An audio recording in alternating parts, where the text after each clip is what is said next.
3,300에서 뭐 맥시멈 10% 네. 정해주면 뭐 10%까지 가지 않을까 하는 예상을 하고, 그것도 상반기에는 좀 어려워 보이고, 왜냐하면 큰 우리 들어오게 만드는 비법으로 해가지고 무조건 투자에 성공할 수 있다 생각합니다. 무조건? 거의 무조건. 이대로만 하시면 무조건입니다.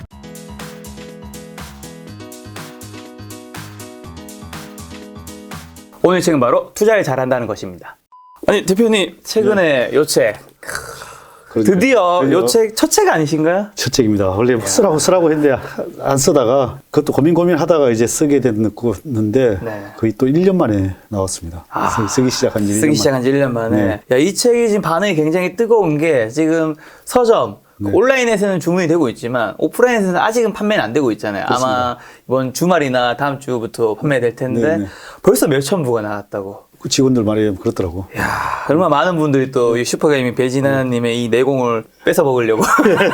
아직 이제 아마 오늘쯤 배송이 되는 걸로 알고 7일부터 배송이 된다 그랬거든요. 네. 네. 아, 사실 또 요 책에는 좀 뜨고 있겠지만 제가 또 추천사를 또 맞습니다. 감사하게도 네. 그런 기회를 주셔가지고 감사합니다. 추천사까지 이렇게 써주셔가지고. 저 외에 정말 대단하신 분들이 이정윤 세무사님, 염승환 이사님, 그다음에 각성준 지점장님, 특히나 또 박세익 전무님 네. 이런 분들이 네. 추천사를 많이 주셨더라고요. 네, 맞습니다. 하여튼 뭐 다들 하여튼 네. 좋게 써주셔가지고 감사하게 생각하고 있습니다. 오늘 이 책에 대해서 이제 전반적인 거 얘기 좀 다뤄볼 텐데 이 책을 통해서 진짜 하고 싶은 이야기를 일단 가볍게 한번 핵심만 정리하고 가면. 네. 일단 제가 물론 이렇게 어렵게 태어나서 또 이렇게 살아오면서 힘들었던 부분들과 또 어떻게 살아왔는가도 좀 적혀 있고, 또 그러면서 내가 정말로 투자를 하면서 어떻게 보면 산전수전 상당히 어렵게 이렇게 지금까지 왔을 거 아니에요. 뭐 물론 성공을 했지만은 좀 더 어떻게 하면 이 남들이 이렇게 좌충우돌하지 않고 좀 더 쉽고 간략하게 그리고 또 단순하게 투자를 해서 성공할 수 있느냐를 이 책에 최대한 녹여내려고 노력을 했고요. 그래서 제가 생각하기에는 초보부터 뭐 중급 고수까지, 중수 고수까지도 봐도 충분히 이렇게 도움이 될 수 있다고 생각을 합니다. 알겠습니다. 이 책에 대한 이야기 하기 전에 딱 지금 시장에 대한 거 한번 여쭤보고 갈게요. 네, 좋습니다. 자, 현재 주식시장이 미국도 좀 며칠 전에 굉장히 큰 폭락을 했고 네네. 한국 주식도 굉장히 많이 떨어졌죠. 네네. 현재 주식시장 좀 어떻게 점검하고 계세요? 일단 뭐 미국에서 지금 패드에서 조기 금리 인상을 할 수 있다고 뭐 최근에 얘기를 한 것 같더라고요. 네. 그래서 뭐 저도 제 예상이 항상 작년에도 얘기했다시피 걔들이 먼저 올릴 수 있다. 예상과 다르게 뭐 2023년부터 올린다고 했지만 어쨌든 경기가 좋아지고 있고 또 물가가 많이 올라가고 있기 때문에 얘기하는 것보다 선행적으로 올릴 수 있다. 근데 이제 그걸 또 미리 또 제가 생각에는 예방주사를 놓고 있는 것 같아요. 그렇게 뭐 원래 3월부터 테이퍼링을 종료하고 6월 달 되면 인상한다고 얘기를 했었는데 하여튼 조기 금리 인상을 한다고 얘기하면서 금리가 미국이 강달러가 된 거죠. 그러면서 우리나라 환율도 많이 약세가 되면서 뭐 시장에도 좀 충격이 온 것 같습니다. 그러니까 원달러 환율도 보니까 1,200원을 그렇죠. 돌파했더라고요. 네네. 이건 굉장히 우리나라 입장에서는 별로 좀 안 좋은 거잖아요. 투자를 그렇죠. 할 때는. 투자를 할 때는 그렇죠. 그러나 또 뭐 수출 입장에서는 좀 유리한 면은 있죠. 예. 그래서 이제 뭐 달러가 이제 빠져나가냐 안 빠져나가냐 얘기인데 그래도 오늘 보면은 외국인들이 뭐 한 6천억 대 매수로가 돌았어요. 그래서 뭐 그거는 이제 긍정적으로 생각을 하고 일단 전반적인 시장은 올해 이제 이익 추정치가 뭐 한 170조에서 180조 정도로 이제 전체 코스피 전체 수익을 예상을 하고 있더라고요. 그러면 이제 작년보다 한 10여 프로, 작년에 한 150, 60조 이 정도 이익이 났다고 생각을 하면 한 뭐 10%는 더 늘어난 구조거든요. 그러면은 지수도 상단은 한 10% 정도, 그렇게 뭐 작년에 3,300까지 갔었죠. 3,300에서 뭐 맥시멈 10% 정해주면 뭐 10%까지 가지 않을까 하는 예상을 하고, 그것도 상반기에는 좀 어려워 보이고, 왜냐하면 일단은 저번에도 말씀드렸다시피 반도체가 상반기에는 이제 수급 때문에 반도체나 그다음에 뭐 자동차나 이런 것들이 반도체 수급 때문에 수익률이 좋을 수가 없거든요. 현재 상황은. 그래서 그게 정설이 되고 하려면은 정설이 돼서 이제 뭐 시스템 반도체들이 정설이 되고 돼야지 또 메모리 반도체도 살아나고 다른 가전 제품들이 팔릴 수가 있는 환경이에요. 그러다 보면 일단 이 시스템 반도체가 받쳐주지 못하는 상황에서는 모든 것들이 많이 팔고 싶어도 못 파는 상황인 거죠. 그렇다 보니까 이제 하반기 돼야지 실적 자동차도 마찬가지고 다 실적이 나올 수 있다고 보여지는 거죠. 결론적으로 말씀드리면 또 올해는 이제 상저하고가 될 가능성이 많고. 상저하고라고 하면 상반기에는 그렇게 좋을 수밖에 좋지 않을 거고. 또 거기 안 좋은 것 중에 하나가 초반에 상반기에 또 대여급 상장이 너무 많아요. 맞아. LG 에너지 솔루션. 뭐 그게 뭐 70조짜리잖아요. 네네. 그 상장하면 뭐 15조만 일단 공모가만 15조 뭐 잡아먹는데 이 자본은 15조면 상당한 거죠. 그런 것들이 오늘 조다리급 상장되는 회사들이 거의 10개가 넘더라고요. 상반기에만. 네, 그러니까 이게 엄청나죠. 그래서 자금을 엄청 빨아들인다고 보면 돼요. 네. 솔직히 이렇게 보면 옛날에도 시장 보면 안 좋을 때 상장을 많이 해요.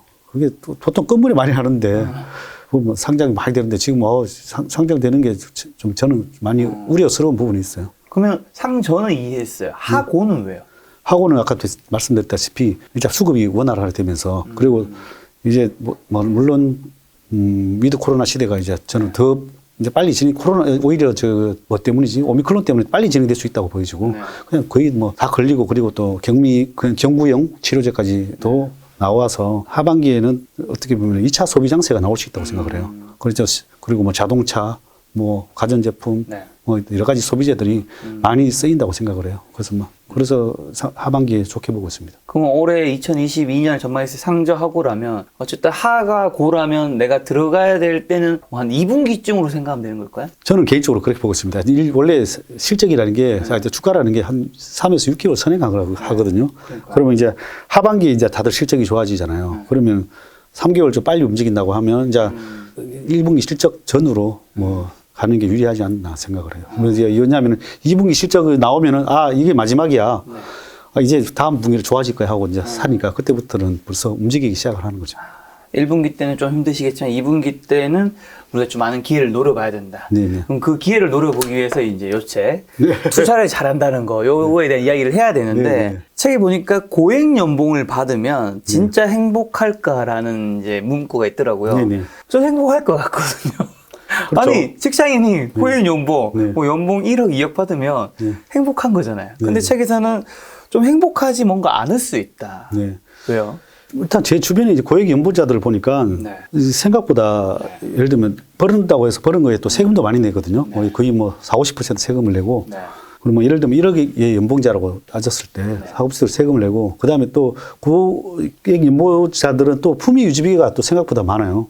그렇죠. 그리고 또 뭐 예를 들면 뭐 또 자녀 학자금, 학비로서 상당히 또 지출이 많고 맞아요. 그러다 보니까 나갈 거 빼고 나면 그렇죠. 수중이 남는 거는 맞아요. 딱히 그래서 별로. 사실 그것도 뭐 어떻게 보면 뭐 예를 들면 빚을 내서 집을 샀다든지 뭐 주식을 좀 샀다든지 이래가지고 재테크를 잘 하시는 분들은 그리고 아니면 또 금수저에 있던 사람들은 그나마 좋죠. 좀 어떻게 보면은 안정적으로 살아가고 있는데 그렇지 못한 분들은 예를 들면 제 숙부께서 얼마 전에 갑자기 돈을 좀 빌려달라고 연락이 오셨어요.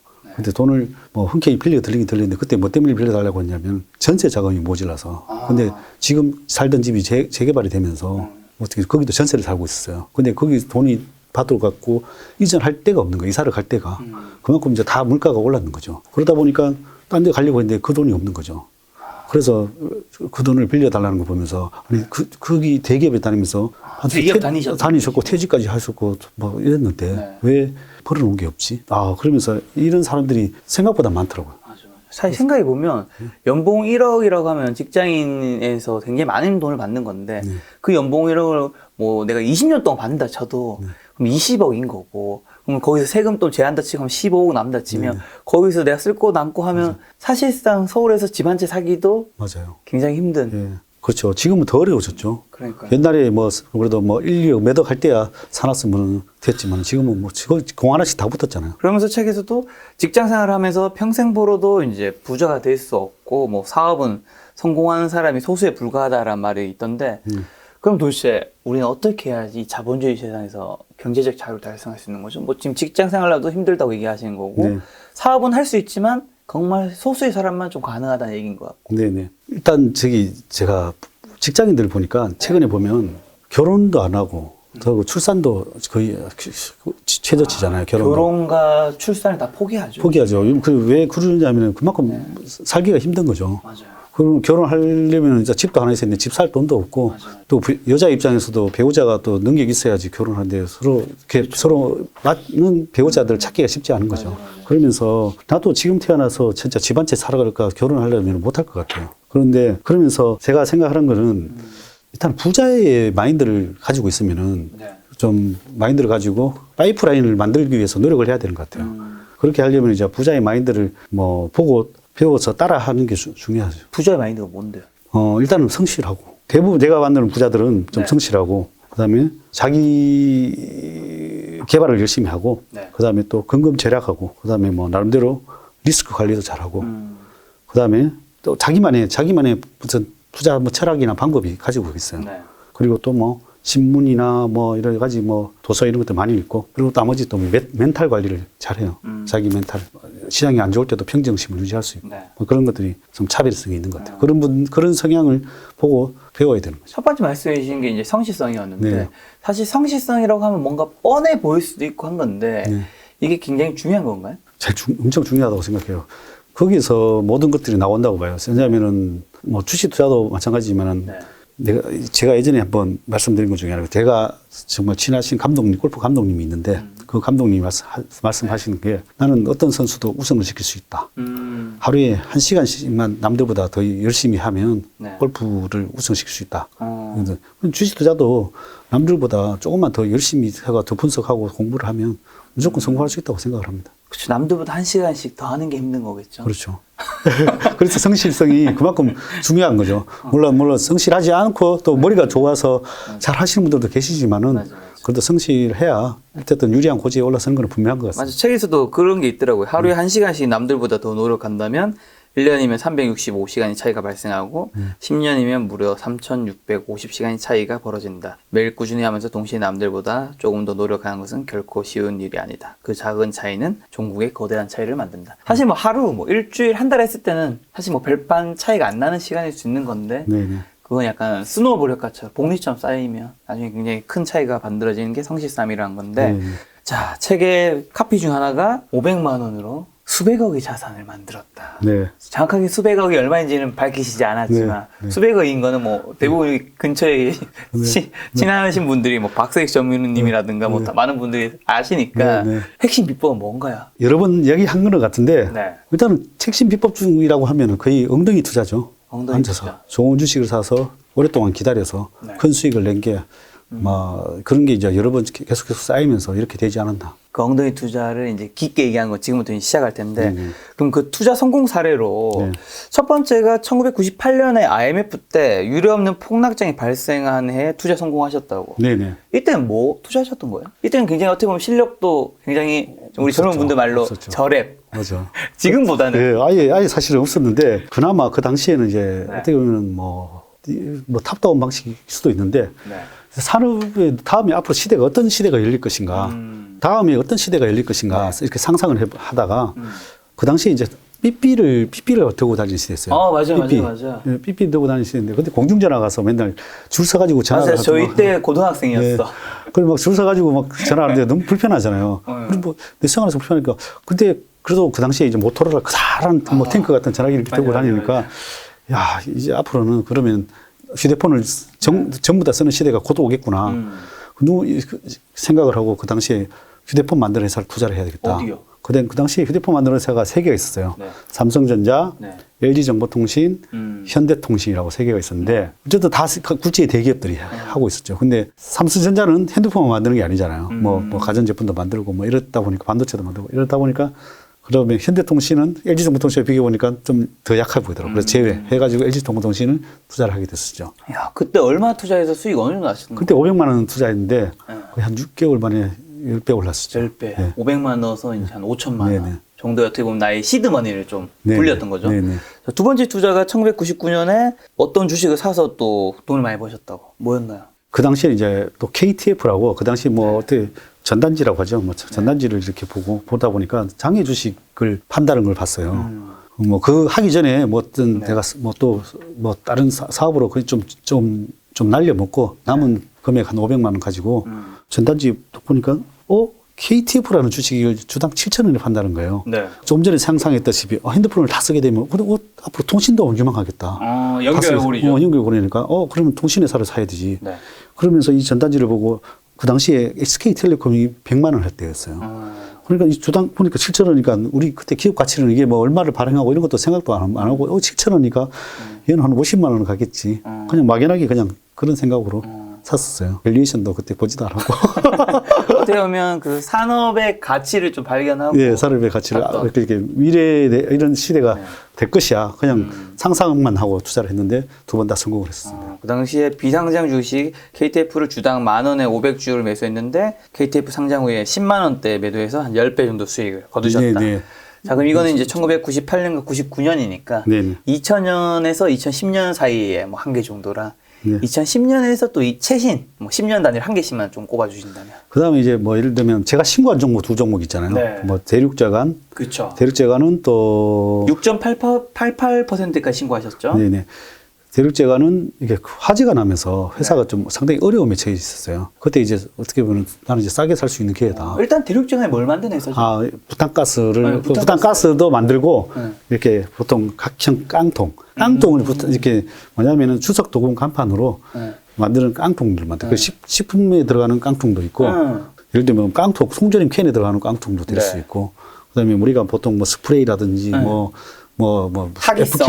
F킬라 뭐 이런 것들 다 깡통, 그런 것들이 다 여기서 만들고 있어요. 네. 근데 그 공장 중 하나가 이제 불이 났다. 그때 부탄가스를 이렇게 하다 보니까 이게 뭐 네. 불이 나면서 네. 이게 한 개가 터졌겠죠. 네. 그러면서 전체가 불이 난 거죠. 그럼 회사에 굉장한 악재가 발생한 거죠. 그렇죠. 엄청나게 악재가 발생. 네. 왜냐하면 영업망들이 이제 그 공장을 새로 신설을 하는 동안에 시간이 걸릴 테고. 시간이 걸릴 동안 그 영업망들이 이제 다른 경쟁사한테 다 넘어간 거죠. 그러니까요. 이제 그걸 다시 찾아오기가 쉽지 않은 거잖아요. 네. 그런데 이제 이 회사는 이제 그걸 계기로 해가지고 안 터지는 부탄가스를 또 개발을 한 거죠. 그걸 계기로 해가지고 이제 나는 이제 또 보험금도 받고 그때 보험금을 또 수령을 했어요. 그게 이제 그것도 공시로서 확인하고 그걸 그러면서 아, 이 회사가 당분간 버틸 수 있고 영업만 다시 따온다면 괜찮겠다. 그러면서 이제 또 투자를 하게 된 거죠. 그럼 이걸 투자할 때 이게 경쟁사한테 그 6개월 동안에 뺏길 수도 있고 이런 부담감도 있잖아요. 물론 이게 그 이후에 그 불에 타지 않는 것도 만들고 해서 괜찮아지긴 했지만 이건 결과론적인 거. 결과론적이죠. 가정에서 또 좀 더 확인했던 거는. 네. 보험금을 수령해서 버틸 수 있는 현금을 마련돼 있고, 그다음에 일단 기본 자산 가치와 그 전에 벌어놓은 현금들이 있었던 거죠. 네. 그래서 일단은 자산 가치가 재무 구조가 튼튼하고, 네. 그래서 아, 이 회사는 망하지 않는다. 네. 그렇게 생각을 한 거죠. 그리고 또 턴어라운드 되면 이거는 회사가 엄청나게 수익이 날 수 있다. 이 회사는 몇 배 수익 정도 보셨죠? 이것도 10배. 그러니까 다 10배가 단 건 아니고 분할 매도해서 10배까지. 그리고 또 그 이후의 종목은요? 그 위에 종목은 이제 국일제지라고. 네. 요것도 지분 10.07%까지 신고를 한 적이 있으시죠? 그리고 이거는 이렇게 뭐 맞냐면 박엽지라고 아주 얇은 종이를 만드는 회사였어요. 네.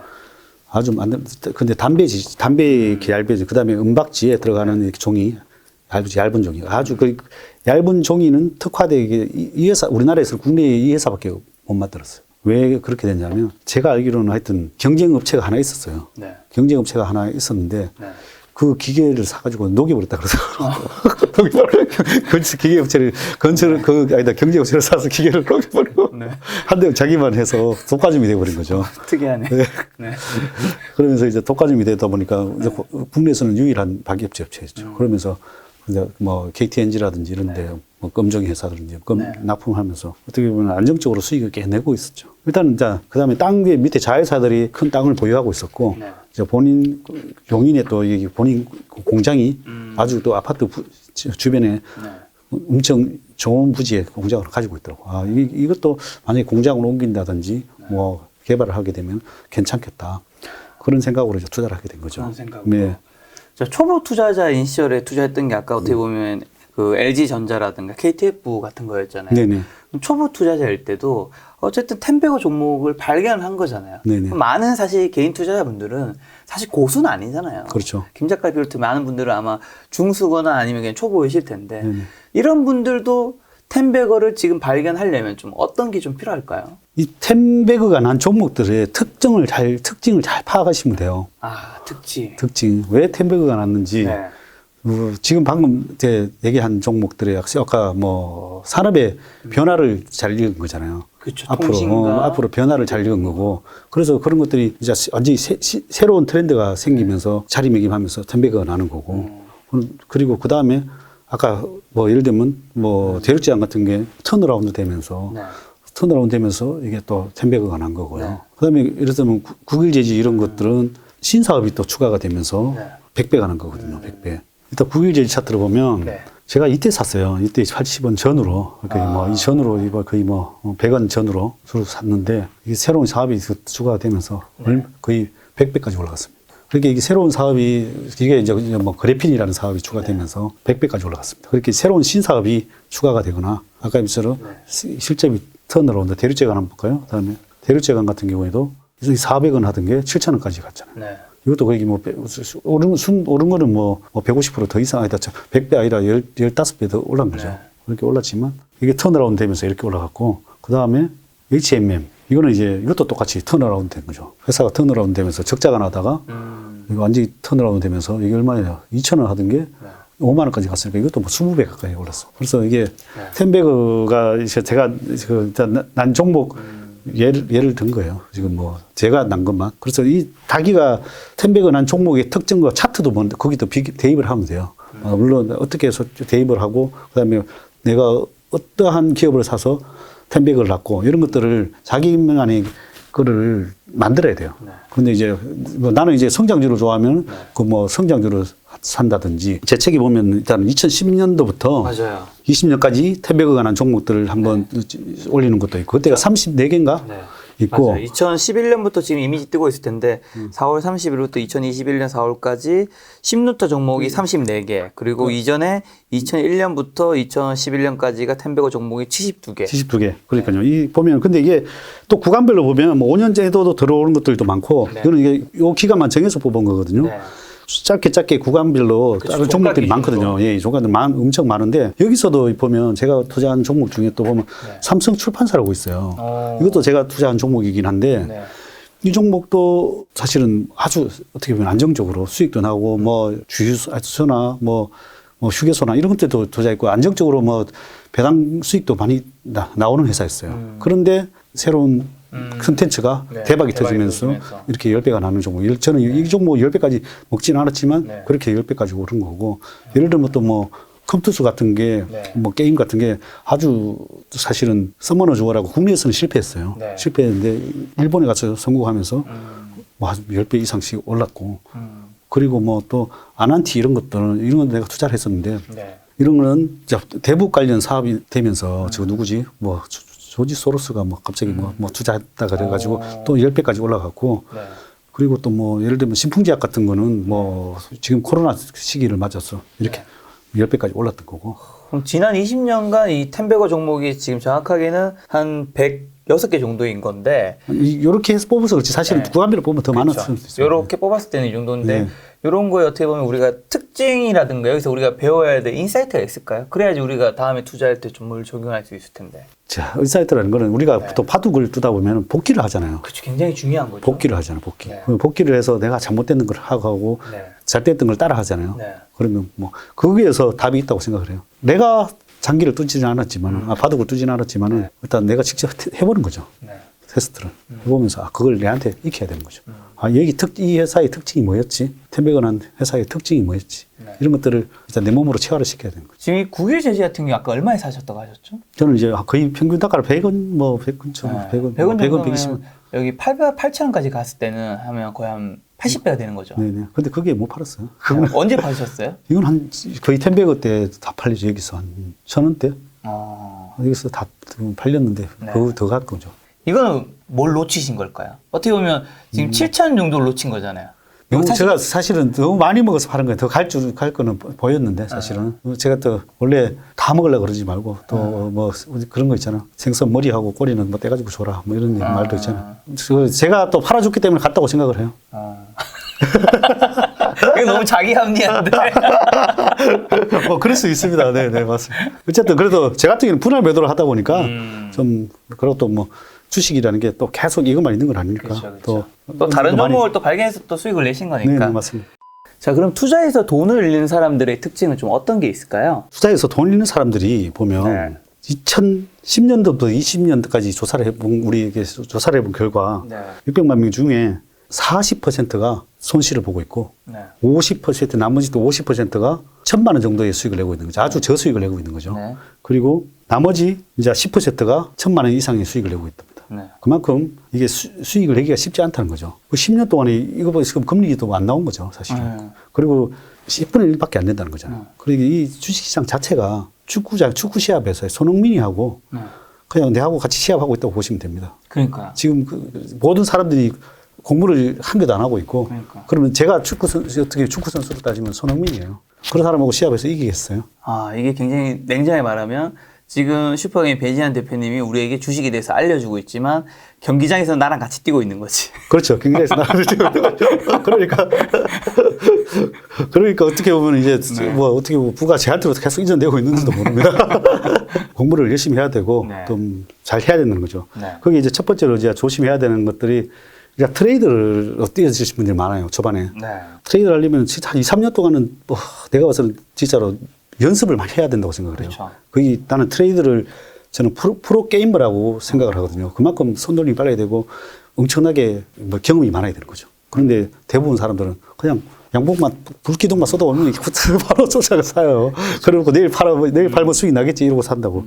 그러니까 대부분 실패를 보는 거죠. 네. 그래서 일단은 트레이드를 하시려면 정말로 진짜 피나는 노력을 해야 되고. 지금 투자에서 돈을 잃는 사람들의 특징으로 첫 번째가 뭔가 단타를 좀 하면 안 된다. 뭐 단타를 이런 그렇죠. 예, 단타를 이렇게 되도록이 하지 마라 일반인들은. 그리고 뭐 전부 다 직장인 하면서 일하면서 트레이드를 할 시간이 어디 있습니까? 그렇죠, 그렇죠. 그러니까 뭐 그래서 되도록이면 트레이드를 하지 말고 하려면은 정말로 뭐 몇 년 동안 진짜 전업으로 하면서 전업 투자를 하면서 열심히 해야 되고 그렇게 해야 되고 그다음에 또 망하는 이유가 실패하는 이유가 과도한 레버리지 때문에 돈을 빌려서 투자하다 보니까 일단은 빌려서 투자하면 진짜 마음이 조급해지는 거죠. 그렇죠, 그래서 뭐 그러면 이제 주가가 하락하면 팔릴 수밖에 없는 거죠. 돈을 빌렸으니까.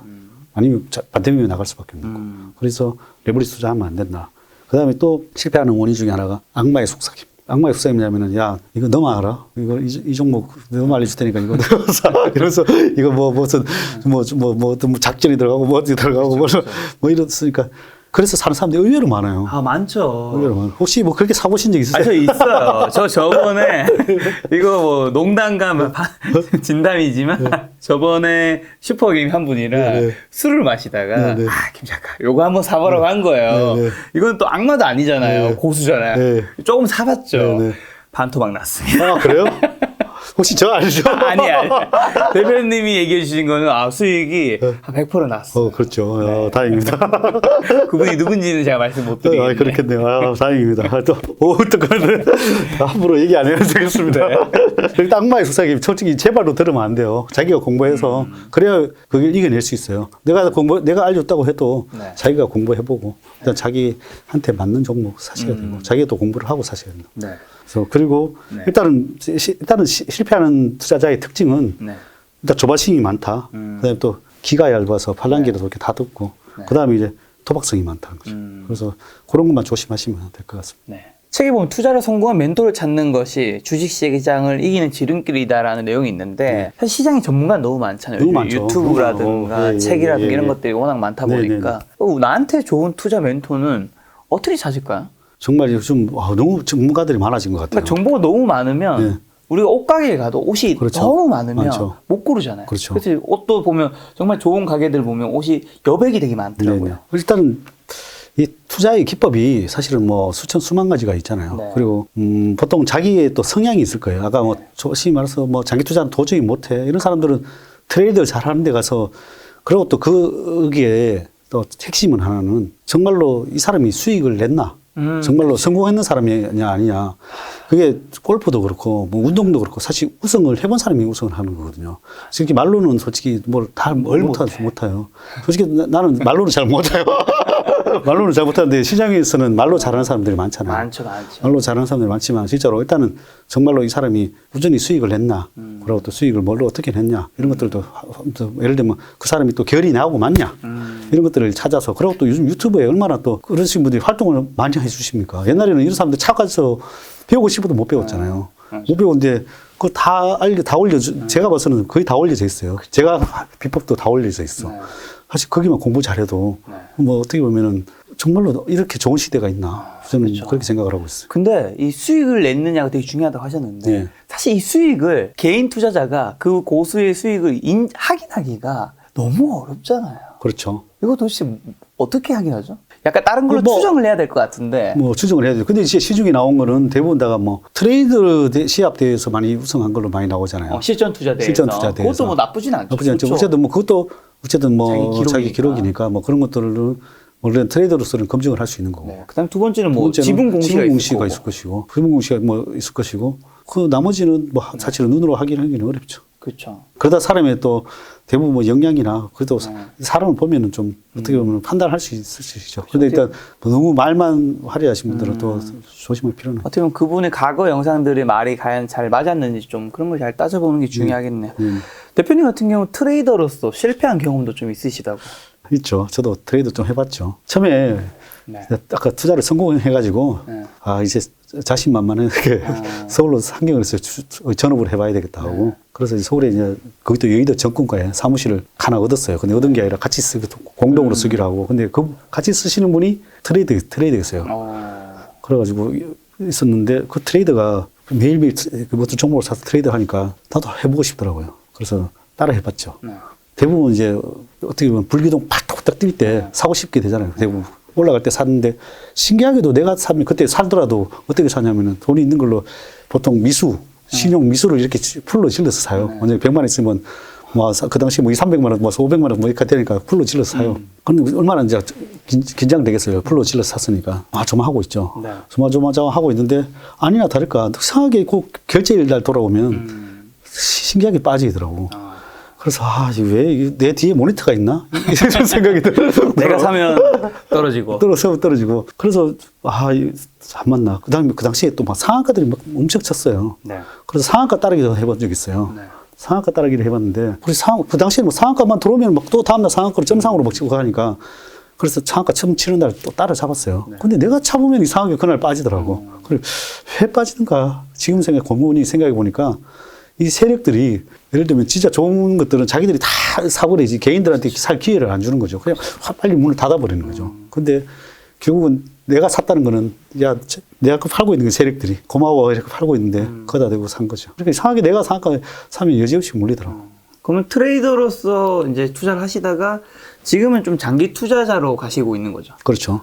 사실 이게 뭐 조금 다른 영역이라서 변신하기 쉽지 않을 텐데 어떻게 잘 변신하신 거예요? 사실부터 그때부터 하면서 또 내가 사업을 시작을 하면서 네. 어떻게 보면 자연적으로 엉덩이 투자가 된 거죠. 그러면서 다시 이제 트레이드 할 시간이 없었던 거죠. 네. 그 시간이 없으면서 이제 장기 투자로 하게 됐고 네. 그러면서 장기 투자를 또 오랫동안 하다 보니까 어떻게 보면 그 앙드레 코스톨라니가 주식을 사놓고 엉덩이에다 수면제를 먹고 자라 하는 게 있잖아요. 그래서 그때 그랬던 것 같아요. 왜냐면 뭐 사업하느라고 주식 볼 새도 없고 그냥 돈 생기는 줄 그냥 주식만 샀어요. 그랬는데 그게 나중에 또 10배 올랐던 거예요. 그래서 이게 정말 주식은 엉덩이로 하는 거구나.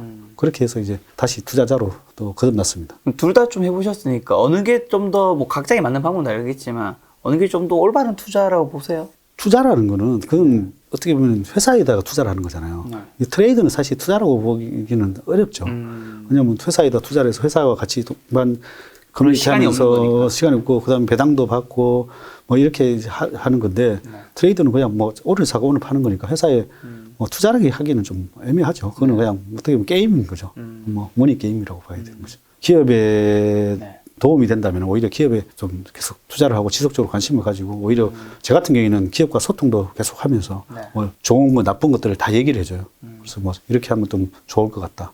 이렇게 하면 나쁘다. 뭐 이렇게 소통을 하면서 저는 이제 투자를 하고 있습니다. 그리고 또 직장 생활 하시는 분이라면 사실 시간적으로 환경적으로 트레이더로서 돈을 벌기 굉장히 힘든 구조이기 때문에 우리 장기 투자하시는 게 맞다라는 얘기해 주신 것 같은데 자, 역발상 투자 전략을 활용해야 한다는 책에 좀 얘기가 있던데 이게 어떤 의미고 좀 어떻게 활용해야 되는 거죠? 뭐 이 역발상이라는 게 사실 뭐 남들하고 다르게 생각하는 거잖아요. 네. 그게 뭐 어떻게 보면 뭐 코로나 위기, IMF, 뭐 리먼 사태 뭐 이런 위기 때 어떻게 보면은 남들이 다 어떻게 공포에 있잖아요. 네, 맞아요. 공포에 있을 때 살 수 있어야 되는 게 이제 역발상인 거고 또 남들이 다 어떻게 보면 탐욕이 생길 때 지수가 고점을 찍고 탐욕이 생길 때 팔 수 있어야 되는 거고. 책에도 이런 문구 있더라고요. 최고의 투자 기회를 제공했던 IMF, 닷컴 버블, 금융위기, 코로나19 팬데믹 등을 겪으면서 저희 자산은 크게 증가하였습니다.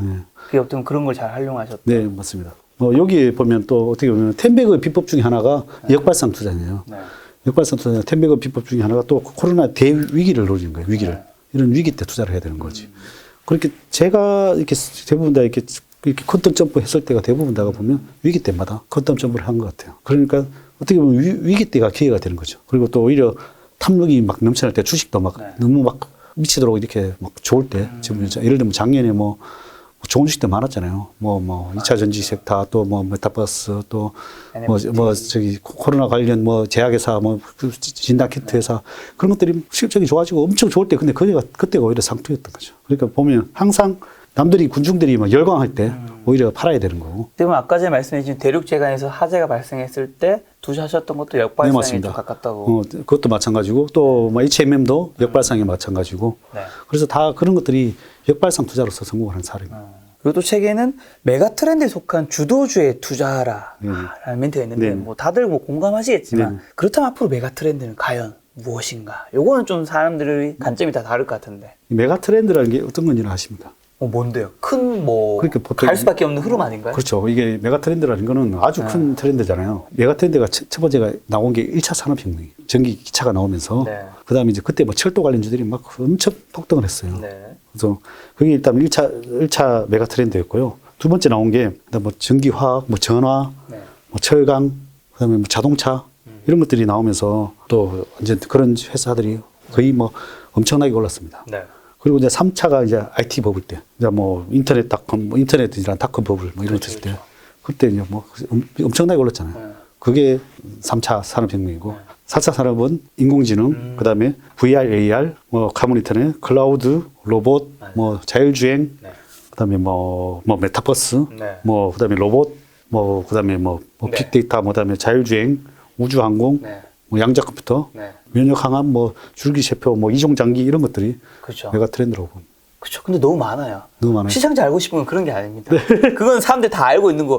그래서 너는 그 중에서 뭘 가장 중요하게 생각하냐 이거죠. 그리고 가장 어떻게 보면 제가 원래 이 책에서 소개된 게는 우리가 제가 책 1년 썼다 그랬잖아요. 원래는 메타버스하고 로봇 이런 것들을 넣어놨어요. 근데 지금 최근에 다 올라오고 그랬어. 최근에 메타버스하고. 그러니까 아직 안 오른 거야. 안 오른 거는 이제 보면 양자 컴퓨터 그리고 줄기세포 그다음에 뭐 이종 장기 뭐 이런 것들을 뭐 그렇게 뭐 툴젠이라든지 이렇게 유전자 가위로 통해서 뭐 이종 장기를 이식해서 다른 데 수술한다든지 뭐 그다음에 뭐 로봇 수술 뭐 이런 것도 다 포함되겠죠. 그리고 뭐 그런 것들 봐야 되지 않나 생각합니다. 그렇게 뭐 이제 좀 더 나간다면은 이제 우리가 또 상상을 하잖아요. 그다음에 하늘을 나는 차 뭐 그런 것들.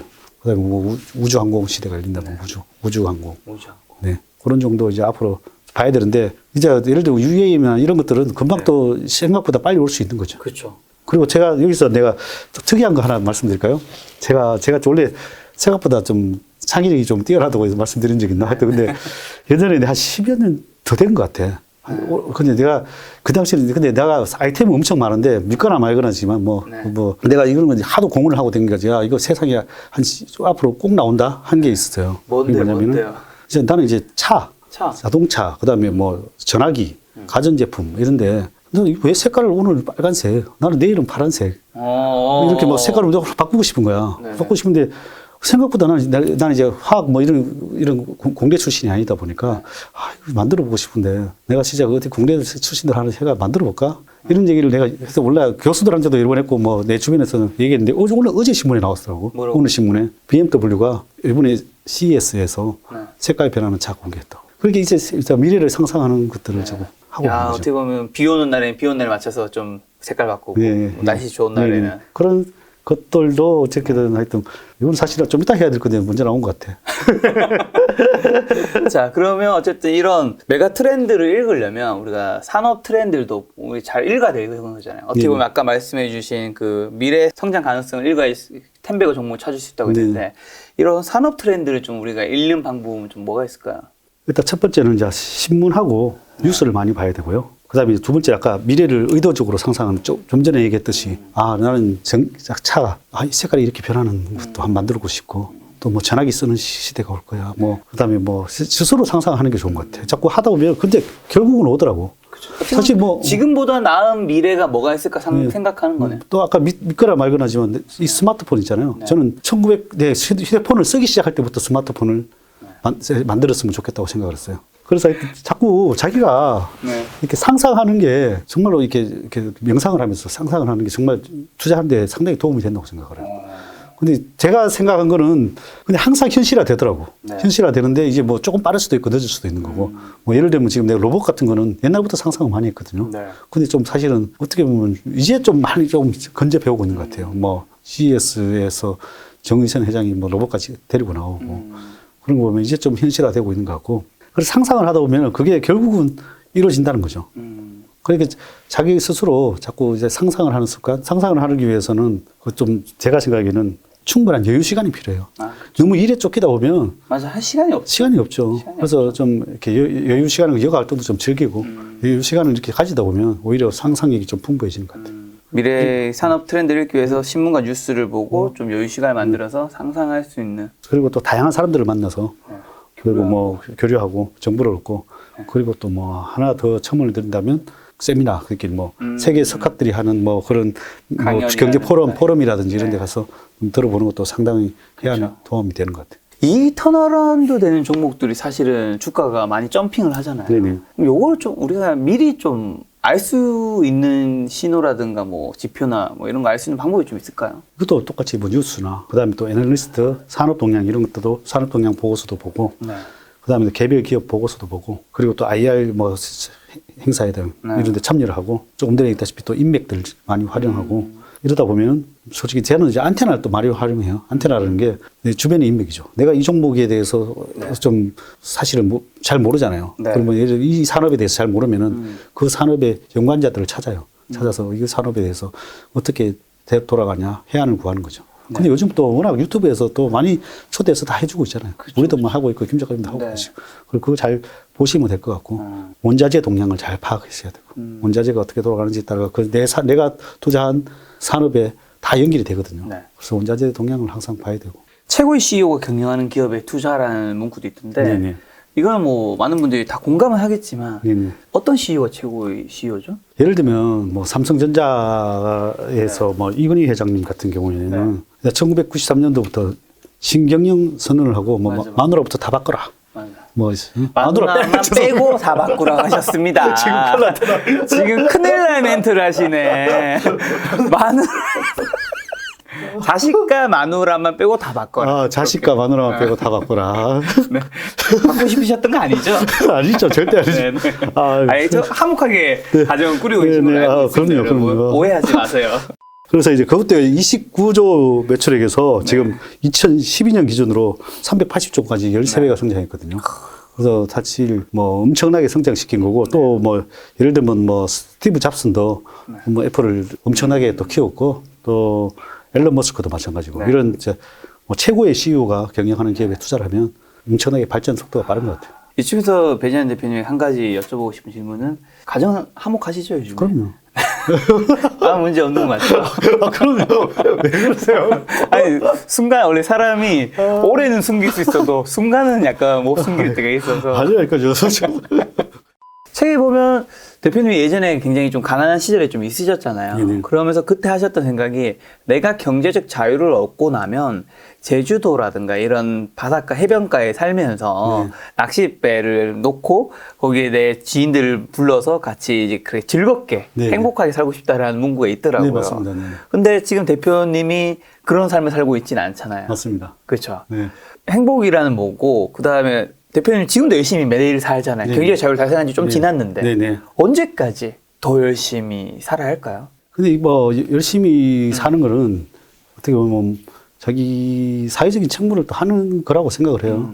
이게 어떻게 보면 저도 이제 뭐 생활 습관이 몸에 배어 있고 네. 뭐 그러다 보니까 물론 지금의 경제적인 자유를 누리고 살겠지만은 생각보다 이게 버리지는 못하는 것 같아요. 그렇다고 또 몰라 제 같은 경우에 남들보다는 또 여유롭게 사는 것 같아요. 뭐 어떻게 보면 뭐 여가 활동이나 골프 뭐 같은 거. 골프 같은 거 그다음에 내가 여행 가고 싶을 때 가고 이런 것들을 많이 누렸던 것 같아요. 그 꿈은 지금도 하고 싶긴 해요. 네. 근데 이제 그런데 한이 조금 미루고 있는 것 같아요. 그럼 그걸 못하는 이유는 진짜 솔직하게 돈을 더 벌고 싶으신 거예요? 아니면 더 하고 싶은 게 있는 거예요? 사실 둘 다 약간 들어가 있겠지. 돈은 아닌 것 같고 돈보다는 뭐 사업적으로 그 세상에 뭔가를 뜻있는 일을 이뤄내고 싶은 게 있어요. 그래서 그런 것들에 대한 성취욕이 있는 것 같아요. 그래서 뭐 새로운 사업에 대해서 자꾸 뭔가 만들어서 좀 사회에 이롭게 만들고 싶다. 그런 게 있는 것 같아요. 그럼 그런 걸 어디까지 달성하면 좀 내려놓고 어떻게 보면 여유와 휴가를 즐기는. 제 개인적인 한양 그건 한 4, 5년 동안만 해서 그 시스템만 만들고 해놓고 그 후에는 안 하려고 생각을 하고 있습니다. 4, 5년 동안은 좀 열심히 해서 좀 좋은 환경을 한번 만들어보고 그 후에는 좀 세상에 좋은 일도 하고 좀 아까 조금 말씀드렸던 것처럼 그렇게 한번 살아보고 싶은 생각이었습니다. 알겠습니다. 아, 대표님께서 마누라만 바꿔야 된다라는 멘트에서 생각지도 않은 제가 질문을 한번 드려봤습니다. 여러분 아무 문제가 없어요. 제가 대표님 사무실 한번 가봤었는데 가족 사진이 딱 이쁘게 있더라고요. 그럼요. 그 기본이죠. 그렇게 정리하면 될까요? 네. 주가가 사실 계속 왔다 갔다 하잖아요. 네. 오늘도 장을 보면 오늘 좀 1% 좀 더 넘게 또 올랐던데 며칠 전에 또 계속 떨어지고 했는데 이런 등락은 우리가 좀 어떻게 견딜까요? 일단은 첫 번째는 일단 내가 투자한 기업에 대해서 그 투자한 기업이 어떤 걸 하는지 확실하게 알아야 되는 거죠. 그래야 내가 어떻게 보면은 이 주가 등락을 견딜 수 있는 거고 이 회사가 솔직히 뭐 자산도 많고 수익도 건나고 성장성도 좋은데 팔 필요가 없는 거잖아. 네. 근데 이제 그걸 주가 등락을 일일비 할 필요가 없는 거죠. 잠깐 빠지면 어떻게 보면 땡큐 할 수 있는 거죠. 그 회사를 다룬다면. 기업에 대해서 확실히 알아야 되고, 그 다음에 이제 얼마에 이 회사의 가치가 얼마 된다. 나는 뭐 이 가격은 오를 수 있겠다. 뭐 지금 10,000원짜리 2,000원 하는데 이 회사가 10,000원 갈 수 있다.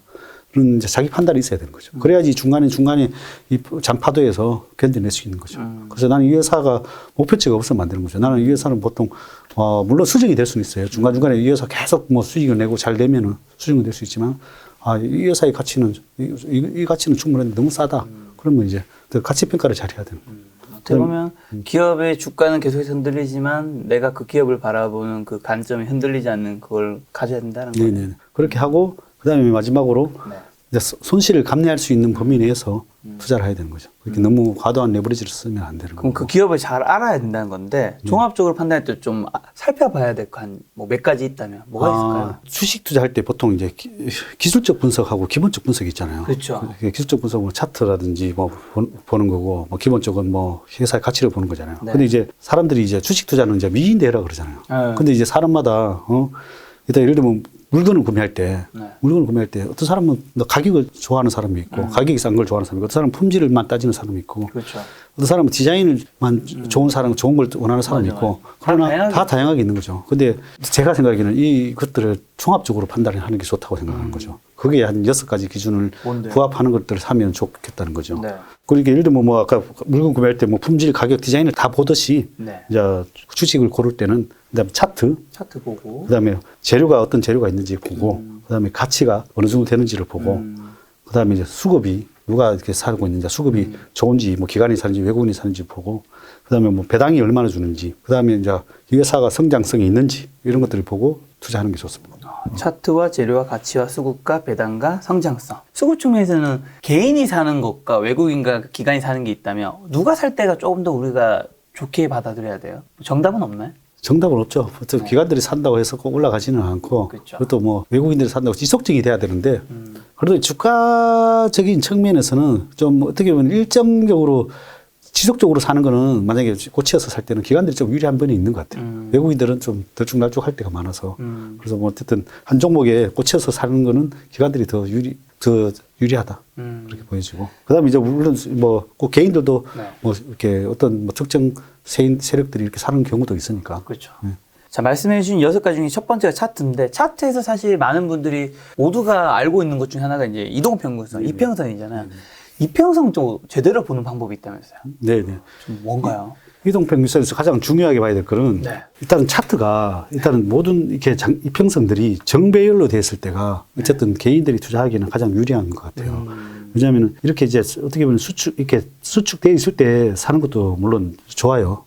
저 같은 경우에는 이렇게 다 응축돼 있을 때 사는 것들이 뭐 모아가는 입장에서는 제일 유리한데 근데 이제 확산되는 구간이 살 때는 이렇게 정배열로 모든 것들이 이렇게 예를 들면 뭐 241선 밑에, 그 다음에 위에 121선, 그 다음에 61선, 그 다음에 21선, 11선, 5일선 이렇게 정배열이 되는 구간에서 사면 최고의 안정적으로 살 수 있는 구간이 때가 많아요. 그래서 일단은 이 정배열인 구간에서 살 때 좋다. 그 뭐 다른 싸게 사려면은 사실은 뭐 역배열에서도 사긴 사는데 그거는 이제 기업 가치가 확실하게 분석됐을 되고 그럴 때 있잖아 주가 수익적인 면에서는 요 정배열로 살 때가 정배열 때 사는 게 좋다는 거는 역배열 때 좀 조심하자라는 얘기가 또 되는 거겠죠? 그렇죠. 역배열이 했을 때는 반대로 그러니까 정배열이 되고 나서 또 눌림목을 줄 때가 있어요. 네. 정배열로 이렇게 전환되고 또 이렇게 올라갔다가 눌림목 줄 때 사는 게 상당히 유리하고요. 네. 그리고 이것도 눌림목 구간에 이렇게 정배열이 다 되고 나서 이렇게 눌림목 구간에 네. 눌림목 구간에 사면 좋고 반대로 이렇게 지금 SK 하이닉스 같은 경우에는 네. 이렇게 보면 반대로 이렇게 역배열로 가버리잖아요. 네. 바로 121선 밑에 61선 밑에 21선 밑에 이렇게 역배열 됐을 때는 또 이렇게 반대로 위험하다는 거죠. 이렇게 이렇게 역배열인 구간에는 오히려 조심하라고 그런데 역배열 구간에. 차트에서 역배열이 됐을 때 이렇게 지금 다시 또 SK하이닉스 오르잖아요. 네네. 역배열인 주식을 언제 좀 사면 좋을 때일까요? 역배열인 게 또 다시 오를 수 있는 거잖아요. 그때는 이제 또 다시 캔들. 캔들? 네. 그때는 이제 캔들이나 네. 또 캔들도 중요하다고 그랬잖아요. 네. 캔들 이런 거 캔들이나 네. 뭐 다른 것들을 이제 보는 거죠. 거래량이나 이런 것들을 보는 거죠. 네. 캔들이나 거래량. 일단 캔들로 보면 여기서 캔들을 이런 게 이제 어떻게 보면 상승 잉태형에 네. 잉태 확인형을 나오고 그다음에 또 이건 뭐 어떻게 보면 장악형이 또 되고 여기 나오고 적산병도 나오고 이런 식으로 나오는 네. 거죠. 캔들상에서 이렇게 바닥을 잡을 수도 있고. 그러면 이제 캔들상에서 역배열을 보고 그다음에 회사 가치를 먼저 봐야 되는 거죠. 이거는 이제 역배열에서 잡는 거고. 네. 그다음에 그런 역배열에서 또 보면 캔들을 보고 먼저 파악을 하고 그다음에 거래량을 보고 파악을 하는데 거래량은 또 한번 볼까요? 이런 이제 거래량이 이렇게 터질 때 역배열이고 이 거래량이 터질 때 이거는 역배열은 아니지만 거래량을 보고 판단하는 거고 여기 네이버를 보면 이것도 역배열이잖아요, 그죠? 역배열인데 여기 제 같은 경우는 여기 저번에 말했듯이 도치형이 뜬 거예요. 여기 짧게 있는 걸 다 도치로 봐봐요. 양봉으로 보죠. 도치가 뜨고 또 양봉이 이렇게 떴어요. 네. 그러면 이제 상승으로 전환된 가능성이 많다. 가능성이 많은데 이제 도치가 뜨고 이게 도치라는 게 왜 나타나냐면은 그리고 여기 왼쪽에 이제 어쨌든 왜 나타나냐면은 하락할 수도 있고 상승할 수도 있고 힘의 균등이 생겼을 때 나오는 거예요. 그러면 이제 밑으로 가냐 위로 가느냐의 균형점이에요. 그리고 그 상황에서 이제 위로 가면은 위로 갈 가능성이 많고 밑으로 가면 밑으로 갈 가능성이 계속 있는 거예요. 그래서 일단 여기서 다행히 양봉이 나온 거예요. 그다음에 보면 딱 확인 한 번 더 해주는 거예요. 여기서 양봉이 하나 더 나오죠. 이럴 때 보통 이제 바닥을 확인하는 거예요. 뭐 이렇게 하면서 거래까지 더 실어주면 더 이제 확실한데 여기 이제 어떻게 보면 바닥을 잡는 것 중에 하나고 역배열에서 여기도 보면 똑같아요. 이것도 난 저 캔들을 이거 도치형으로 봐요. 도치형에서 양봉이 하나 나오고 또 양봉이 하나 나오고 고점을 전환되는 거예요. 네. 이런 식으로 이제 전환되는 걸 뭐라고 하냐면 샛별형이라고 해요. 샛별형. 네. 샛별형이라고 하고 뭐 또 다른 걸로 보면 또 다른 거 다 해드릴까요? 이거는 이제 오히려 음봉이 뜨고 음봉을 이렇게 장악하는 거를 네. 오히려 음봉이 뜨고 음봉을 장악한 거를 상승 장악형이라고 해요. 하락 음봉을 확 감싸는 거를. 근데 이거는 좀 케이스가 조금 틀리지. 음봉이 아예 몸통으로 감싸 안는 게 있거든요. 네. 이거 보면 비슷한 케이스로 보고 이렇게 되면 또 상승 전환이에요. 이게 음봉이 몸통으로 감싸 안는 거를 장악형이라고 합니다. 그래서 뭐 하나를 더 든다면 반대로 하락하는 걸 한번 해볼까요? 이거는 이제 작년 6월인데요. 보면 딱 이게 하락 장악형이에요. 네, 양봉이 나오고, 카카오죠, 카카오고, 여기 양봉이 하나 뜨고, 네. 음봉이 이렇게 몸통으로 감싸 안고 나서, 네. 이게 고점에서 반대로 정비질인데 너무 이게 이렇게 벌어진 상태에서, 네. 이런 게 때문에 아주 위험합니다. 여기 하락 장악형. 이 하락 장악형. 그래서 이제 보통 어떻게 보면 정배열에서 고점을 잡아내는 거랑 네. 역배열에서 저점을 잡아내는 때는 이런 캔들이 유리합니다. 이런 캔들을 한번 볼수 그래서 캔들 요 다른 것들도 뭐 사례를 더 많이 책에 소개해 놨으니까요. 보시면 좋을 것 같습니다. 네. 네. 지금 이평선 봤으면 거래량 보고 투자하는 방법도 있다면서요. 네. 뭔가요? 일단 거래량이 어떻게 보면은 네. 특히 보통 뭐 트레이더도 그렇고 일반 뭐 그냥 장기 투자도 그렇고 그냥 주가의 상승이 뭔가 변화가 일어나는 시발점이라고 보시면 돼요. 그러면 이제 왜냐하면 이 거래가 갑자기 확 늘어났다는 거는 회사에 뭔가 변화가 생긴 거죠. 그렇죠. 변화가 생겼으니까 누군가가 확 산 거죠. 무슨 재료가 떴거나 뭐 뉴스가 나왔거나 아니면 회사의 내부 관계자에서 뭐 수주가 있으니까 뭐 내부 관계자를 샀거나 뭐 이러니까 이제 장 때 보통 그럴 때 양봉이 나오는 거죠. 거래가 터지는 거죠. 그때 어떤 재료가 있었으니까 누군가가 샀는데 보통 거기서 재료가 뭐 아직 안 나타나는 거죠. 그러면 이제 그럴 때는 이제 눌림목을 줄 구간이 있어요. 그럴 때 이제 주로 이제 매수를 하고 여기 보통 이렇게 보면 대량 거래가 터지잖아요. 네. 여기 대량 거래 터지는 날 이제 눈여겨 보다가 이렇게 눌림 대량 거래 터지는 날 사도 되고 뭐 이러면 뭐 트레이드 같은 경우에는 그러면은 이제 이렇게 눌림목 구간에 사는 거죠. 떨어지는 거. 뭐 더 떨어질 수도 있어요. 그럼 이제 뭐 이런 대량 거래가 이렇게 터졌다 했을 때는 그러니까 회사가 네. 재무 구조가 좋고 회사가 뭐 성장성이 있으면은 네. 아, 이제 갈 수 있는 사인이구나. 이렇게 받아들이면 됩니다. 그래서 이 대량 거래가 상당히 중요합니다.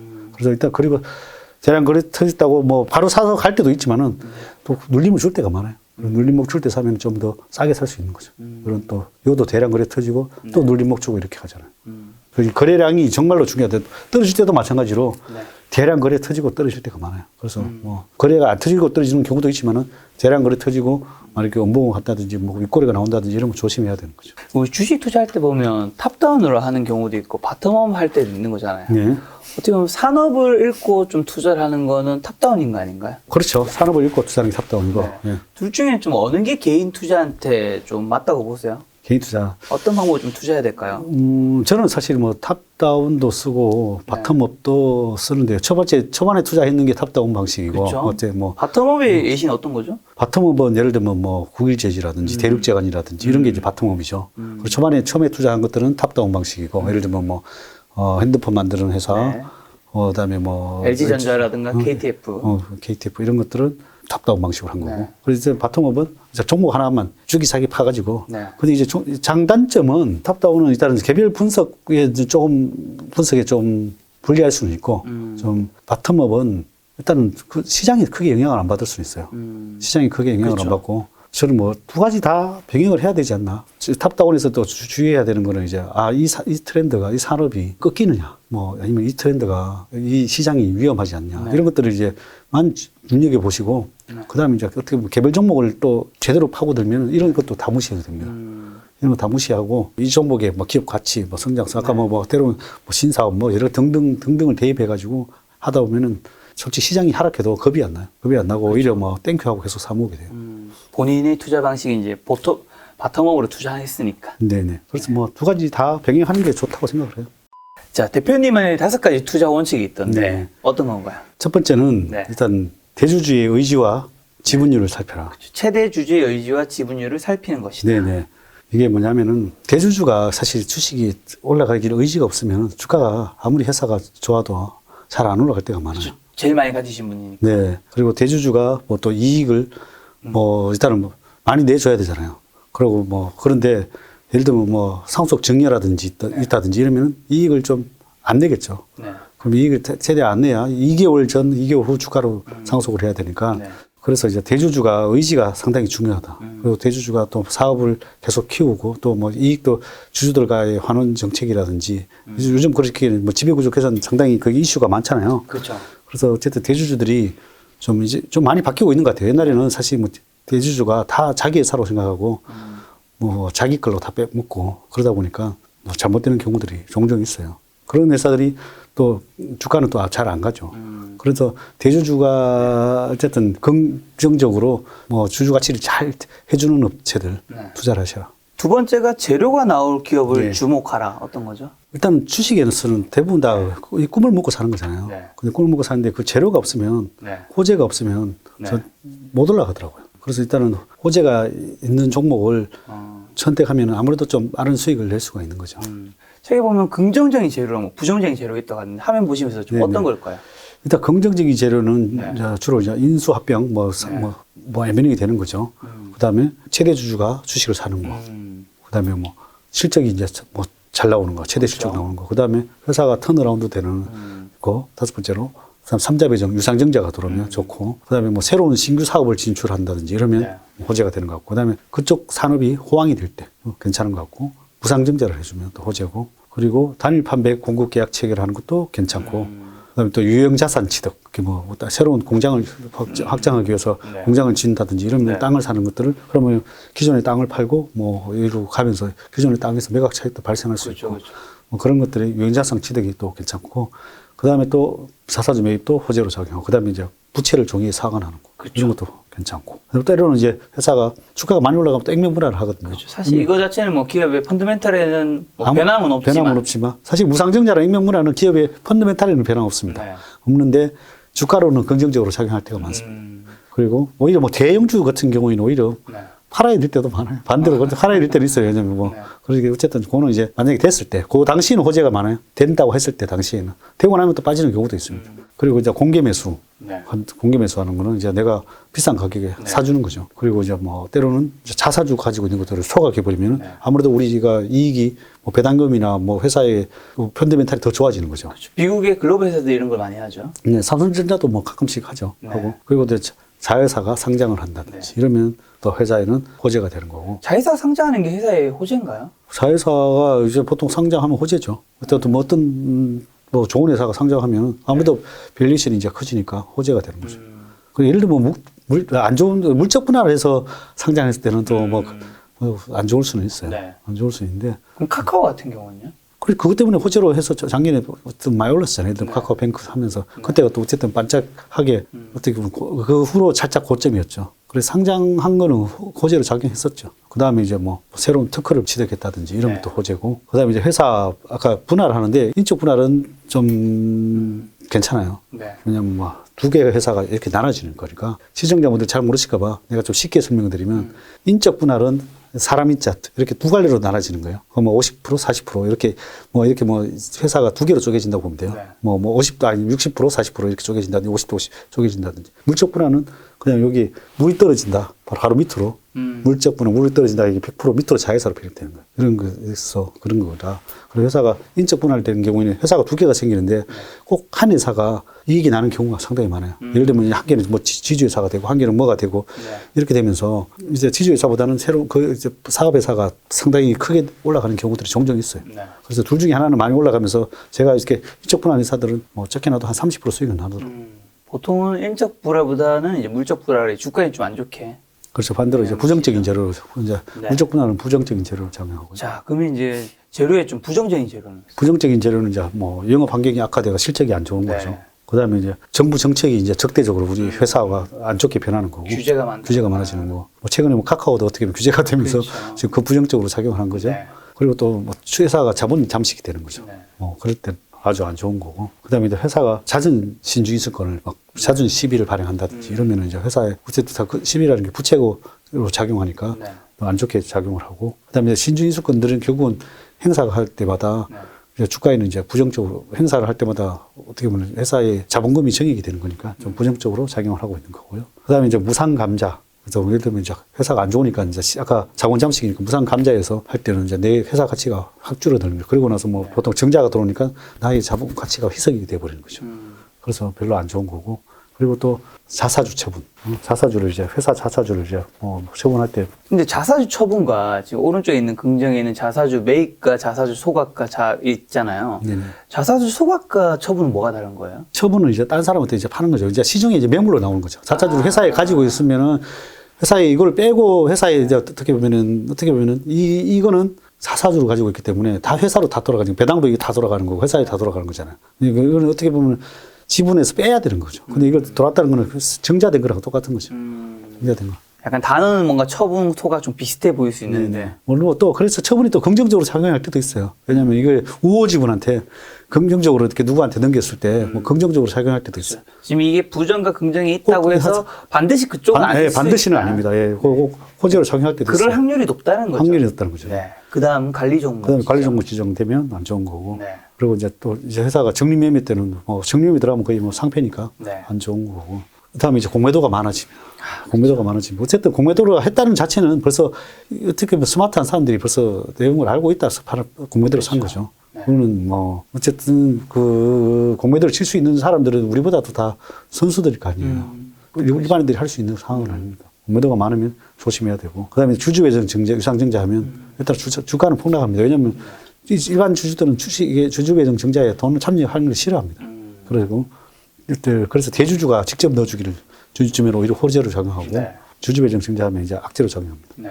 그리고 이제 잦은 공시 위반, 뭐 벌점을 먹어도 그 벌점이 계속 쌓이면은 그것도 상패 사유가 되니까 공시 위반하는 거 별로 안 좋고요. 그리고 대주주가 이제 지분을 뭐 야금야금 팔 때는 네. 오히려 주가가 급등하면은 대주주들이 막 지분을 팔거든요.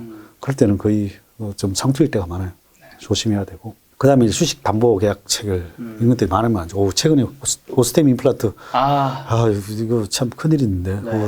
야, 그런 일이 생기나 몰라. 회사에 거의 뭐 기업 가치만큼 그래도 그러니까. 하여튼 뭐 그런 것들, 담보 계약이 너무 많은 것도 안 좋다. 그리고 감사 의견이 이제 부적정, 뭐 이래서 한정 이런 것도 나오면 이제 안 좋은 거고. 네. 좀 전에 얘기했다시피 물적 분할, 네. 안 좋은 거고. 이런 긍정과 부정적인 재료들이 있으니까 시청자분들이 한번 확인해 보시고 투자하시면 좋을 것 같고요. 세 번째 원칙이 실적 성장과 재무적 안정성이 보장된 기업에 투자하라. 이건 어떤 얘기일까요? 일단 회사가 실적이 일단 잘 나오면은 네. 회사가 올라갈 수밖에 없잖아요. 그리고 회사가 기업 가치가 튼튼한 기업들을 살고 성장성이 좋은 기업을 사야 된다는 거죠. 네. 제가 이거를 숫자라고 했는데 숫자가 잘 나오는 기업에 투자를 해라. 네. 뭐 그렇게 말씀드리고 싶습니다. 자, 네 번째 원칙이 멘탈을 이길 정도로 확신할 수 있는 기업에 투자하라. 아까 뭐 비슷한 얘기는 해주신 것 네, 같아요. 맞아요. 일단은 회사가 첫 번째 일단 기업 분석이 잘 돼 있어야 어쨌든 대부분 다 심리 때문에 회사를 못 견디다가 파는 사람이 많아요. 네. 일단 뭐 일단 충분히 하락할 때 보통 하락했다가 또 뭐 하락했다 견디는 사람도 있지만은 하락해서 못 견디고 파는 사람도 많거든요. 그리고 또 겨우 올라오면 이제 본전인가 보다 팔고 나오는 사람들이 많거든요. 그래서 그 심리를 이겨내야 돼요. 회사가 철저하게 분석이 돼 있으면 그 심리를 이겨낼 수 있거든요. 네. 그리고 또 펀더멘탈이 이제 올라갔다 반대로 올라갔는데 회사가 내 기업 가치보다 너무 막 올라가는 펀더멘탈이 됐으면 이제 심리를 다른 데이 막 열광할 때도 팔고 나올 수 있는 거죠. 그래서 심리가 중요하다. 네.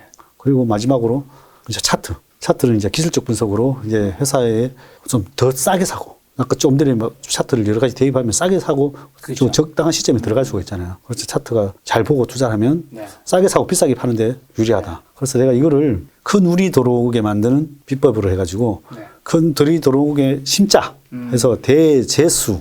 재수는 문이잖아요. 대재수 심자. 지금 이미지에 보이듯이. 대재수 심차 이렇게 해가지고 요 외우셔가지고 나는 5가지 투자 원칙을 꼭 지키겠다. 그러면 이제 내가 봐서는 무조건 투자에 성공할 수 있다 생각을 합니다.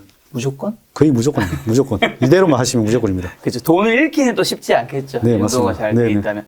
차트에서 차트의 핵심 요소와 보조지표 여쭤보려고 하는데 좀 어떤 게 있을까요? 일단 보조지표로도 잘 활용하시면 뭐 고점과 저점을 잘 찾을 수 있거든요. 네. 일단은 이격도라는 거는 제가 이제 어떻게 보면은 이제 이격도라는 건 주가가 앙드레 코스톨라니 개와 주가 이론에 의하면 개가 이렇게 멀어지면 멀리 가면 다시 돌아오는 거지. 그걸 이제 지표로 나타낸 게 이격도예요. 그게 이격도구나. 그 이격도인데 이제 주로 이제 21선 기준으로 해서 이게 이격도가 많이 벌어졌다. 많이 벌어졌을 때 일단은 위험하다는 거죠. 많이 벌어지면 아무래도 주가가 이제 다시 결국 지자리로 돌아올 때까지 기다려야 되는 거죠. 결국은 그래서 22선이 많이 벌어졌다가 이렇게 좀 떨어질 때 매도를 검토하는 거죠. 22선. 그런데 제가 기준으로 잡은 거는 105 이상에서 과열권이고 네. 그 다음에 95 이하는 침체권이죠. 침체권이라 이때는 매수를 고려해야 되는 상황이에요. 매수를 고려해야 되는. 그래서 95 이하에서 매수를 고려하고 오히려 이렇게 고려를 하다가 제 같은 경우에는 이런 시점이 들어오면 조금씩 사요. 그러다가 이렇게 또 돌파되는 시점에서 이제 좀 추가 매수도 합니다. 그래서 반대로 105의 과열권이 들어오면 조금씩 팔고 팔다가 이렇게 또 떨어지는 시점에서 조금 더 팔고. 그래서 이것만 보면 또 안 맞을 수가 있으니까 그래서 또 다른 저는 보조지표를 한 2가지를 더 쓰고 있어요. 하나는 스토캐스팅이고 이 스토캐스팅은 또 아까하고 똑같은데요. 이 퍼센트 K 값이 이제 과매수권이 들어가면 80%가 넘어가면 과매수권이고요. 막 20 이하로 들어가면 과매도권이에요. 네. 그래서 이 과매도권에 들어오면 일단은 매수를 고려하고 그리고 고려하다가 이걸 이렇게 벗어날 때 오히려 적극적으로 매수를 하고 반대로 이제 과매수권이 들어오면 이제 매도를 고려를 하고 이렇게 벗어날 때 매도를 하는 거죠. 그리고 마지막으로 이렇게 심리도라고 심리도라는 거는 내가 얼마나 이렇게 주가가 많이 이제 며칠 동안 많이 올랐냐를 나타내는 지표거든요. 그래서 많이 올랐나를 나타내는 지표인데 거기 이제 많이 올랐다가 이것도 이제 10번이 이제 올랐으면 이제 지표가 과열권에 들어가는 거죠. 그럼 이제 이렇게 75 이상일 때 매도를 고려하고요. 그다음에 반대로 25 이하일 때 매수를 검토하는 거예요. 그리고 이게 또 오히려 돌파를 한다면은 적극 매수하고 그렇게 해서 이 3가지 지표를 잘 활용해가지고 한 뭐 2가지 이상이 복합적으로 잘 맞아 떨어지면은 매수 매도가 잘 맞아 떨어질 수가 있어요. 이렇게 보면 자 지표가 3가지가 다 뜰 때가 있죠. 뜨면은 거의 고점이고 그럼 3가지 다 뜰 때가 고점이죠. 2가지만 떠도 고점이고 반대로 이 지표가 이렇게 2가지 떴을 때 저점이고 고점이고 다 이렇게 신기하게 다 맞아 떨어지죠. 그래서 이 고점지표만 잘 활용해도 저점과 고점을 다 찾아낼 수 있다. 이 3가지 어떻게 보면 교집합일 때가 매수 매도를 좀 확률이 좀 높아지는 엄청 거네요. 높아지는 거죠. 하나지만 쓰면은 아무래도 좀 보조지표다 보니까 오류가 발생할 수는 있어요. 그래서 한번 병행을 하면 아주 좋습니다. 좋네요. 네. 좋은 팁이네요. 아주 좋은 팁입니다. 네. 역시 첫 책을 내시면서. 제가 그래서 초보부터 고수까지 또 유용하게 쓸 수 있는 네. 것들 많이 넣어놨습니다. 네. 시청자분들이 많이 활용하시면 좀 네. 좋을 것 같다는 생각이 들었습니다. 네. 자, 이번 시간에는 이제 많은 분들이 가지고 계시는 시가총액 1위부터 10위까지만 종목 진단 좀 가져보려고 하는데요. 네. 삼성전자, 지금 이제는 어떻게 보시나요? 어쨌든 뭐 실적은 생각보다 잘 나오고는 있는데 네. 어쨌든 1, 2분기는 반도체가 생각보다 수급이 시스템 반도체가 원활하지 못하기 때문에 네.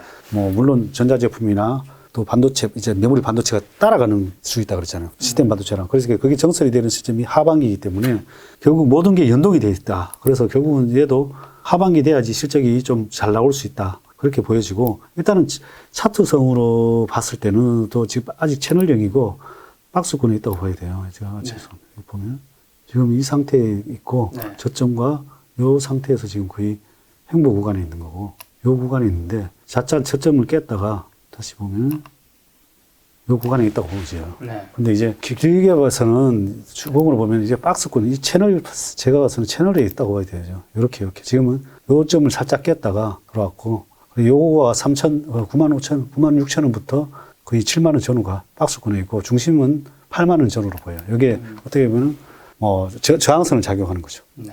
여기에 아주 강력한 매물벽이 있으니까 잘 지금 못 들어오고 안착을 못 하고 있는 거예요. 네. 왔다 갔다 하고 있는데 결국은 8만 원 좀 안착을 한참 하고 요거를 결국은 9만 원 요걸 뚫어야 가는 건데 네. 그게 실적이 나오는 즈음은 되지 않을까 생각을 합니다. 그래서 아마 내년 기간으로 따져보면은 아마 3월 뭐 전후 내년이요? 올해? 아니, 아니에요? 올해 죄송합니다. 3월 전후가 분수령이 되지 않을까 제 개인적인 생각입니다. 일단 차트 상으로도 일단은 아직은 분수령이라면 어느 쪽으로요? 상방향으로죠. 상방향으로. 어쨌든 실적은 계속 어떻게 보면 증가하고 있으니까 네.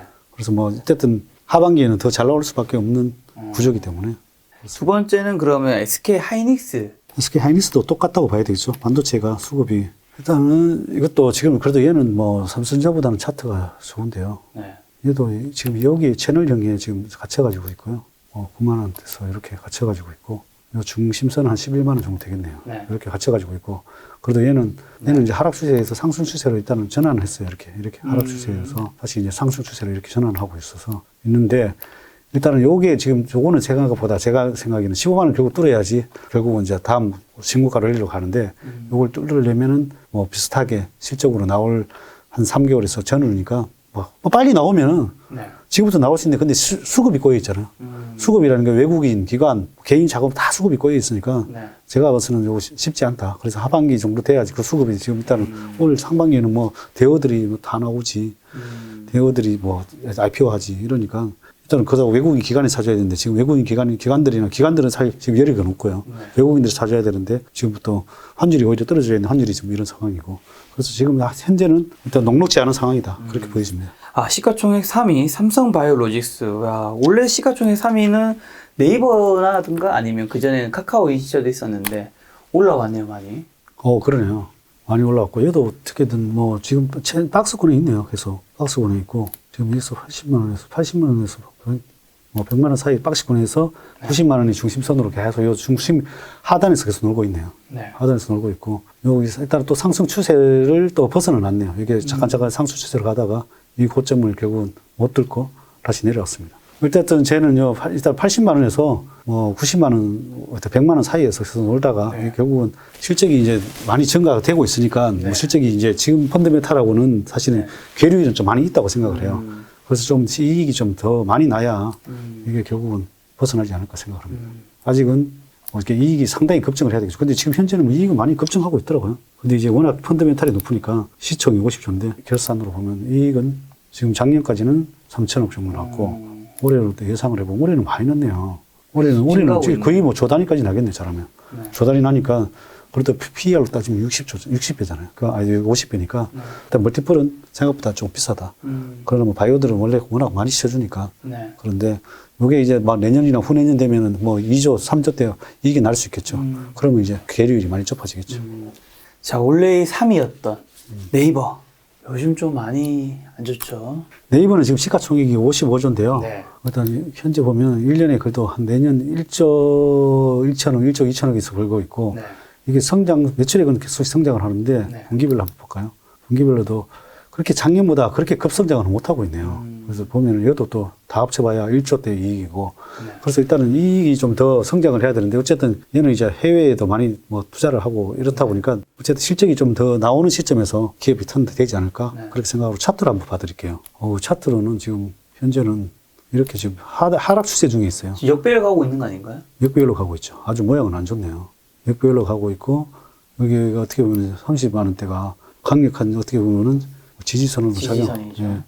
작용할 수도 있고 이렇게 지금 하락 추세로 계속 하락 추세에 있다고 봅니다. 하락 추세 구간에. 그런데 하락 추세 지금 하단에 또 왔네요. 그러면 또 다시 이렇게 반등할 수 있습니다. 지금 여기 두 개가 걸려서 요 추세랑 요 추세에 걸리는 자리라 네. 한번 반등을 줄 수 있는 자리긴 합니다. 근데 어쨌든 얘도 이제 결국은 실적이 이제 따라와 줘야 되니까 네. 조금 시간은 필요하다고 보여집니다. 제 생각은. 결국은 뭐 이건 40만 원이 또 어떻게 보면 중심선이고 그리고 또 중간 이제 안정권으로 안착하려면 40만 원 안착해야 돼. 그럼 네이버 친구 카카오는요? 얘는 차트도 또 깨졌네. 결국 저점도 깨버렸네요. 얘도 이제 어쨌든 지금 하락 추세 중에 역배열로 들었었네요. 네. 그러면 일단은 시간이 좀 필요하죠. 역배열에 들어서 이 자료를 하려면은 아까 했듯이 결국 이평선들이 다 돌아서야 되는데 네. 지표를 봐야 되는 건 아까 캔들로 나타나는 지표, 거래량 지표 이런 것들이 다 돌아서야 되는 거예요. 차트상으로 다 돌아서야 되는데 지금은 뭐 요 자리가 10만 원 이 자리가 어쨌든 저점이긴 하네요. 이긴 한데 어쨌든 걸리는 자리긴 하긴 하고 하락 추세선도 걸리고 네이버라도 비슷하네요. 그리고 네이버나 비슷한데 어쨌든 10만 원에서 반등을 빨리 해줘야 되겠네. 그래서 일단은 현재는 하락 추세 구간에 있다. 네. 그래서 뭐 지금 현재는 똑같아도 자꾸 규제하고 그 전에 또 많이 올랐으니까 뭐 좀 쉬어가는 그럼 구간이다. 카카오는 지금 주가 입장에서 본다면 한 최고가 이제 전고가가 17만 3천 원이었으니까 네. 지금 그냥 40%는 빠진 거잖아요. 네. 이 주식을 뭔가 역발상이라는 관점으로 좀 접근하는 거 어떻게 보세요? 트레이드의 관점으로 접근하는 거는 괜찮을 것 같아요. 근데 일단 회사 가치는 그래서 회사는 이 장점은 있어요. 이익 성장률이 엄청나게 높아요. 엄청나게 높기 때문에 뭐 물론 이제 조금 정부에서 칼날을 좀 빼들어서 눈치는 좀 봐야 되는 거. 그래서 이익 성장률은 높다. 그래서 그게 좀 따라오는 시점에 네. 다시 한번 똑같이 그때 좀 눈여겨봐야 되지 않을까. 시가총액 현재 5위죠. LG화. LG하고는 저번에 차트 한번 또 깨졌다가 그때 우리가 도치형 나오고 이거 밑으로 가면 위로 가면 좋고 밑으로 가면 깨진데 밑으로 가버렸어요 그때. 그때 밑으로 가가지고 엄청 깨졌더라고. 근데 그때 요 자리에서 깨지는 바람에 깨지고 왕창 깨졌다가 다시 그래도 다행히 올라탔네요. 네. 최근에는 LG화학은 다행히 여기 추세선을 그러니까 요 80만 원, 70만 원 선을 다시 올라탔어요. 다행히 여기가 아주 어떻게 보면 잘 못 들을 줄 알았는데 다시 안착을 했네요. 이것도 다행히 캔들상으로는 잉태형 나오고 장악 잉태형 나오고 그래서 캔들상으로서 또 적산병이 나와서 네. 아주 좋고 요 추세상에서 단기적으로는 하락 추세선을 돌파를 해서 이렇게 하락 추세선을 이렇게 돌파를 했기 때문에 조금 이따 안정권에 돌았다고 보여집니다. 네. 계속 떨어지다가 그렇게 보여집니다. 네, 같은 친구 그러면 삼성 SDI는요? 얘는 아직 못 올라왔네. 얘는 저번에 이렇게 깨지고 아직 못 올라오고 있는 상황입니다. 이거는 지금 현재 상황은 아직 추세선도 못 뚫고 지금 그대로 있는 상황입니다. 죄송합니다. 추세선도 모르고 캔들성이도 이미 있는 게 안 나오고 그런 상황이라 이거는 좀 더 지켜봐야 되겠습니다. 자, 시총 6위 이제 현대차. 현대차는 이제 결국은 이것도 삼성전자랑 똑같다고 봐야 될 것 같아요. 네. 왜냐하면 결국은 반도체가 수급이 안 되기 때문에 원래 작년에 전 세계 차가 8,700만 대가 팔려야 되는데 네. 한 10%가 못 팔았다 그러더라고. 왜냐면 반도체 수급 때문에. 안 되니까. 그래서 결국은 그것들이 다 지금 올해 다 팔릴 거 아니에요.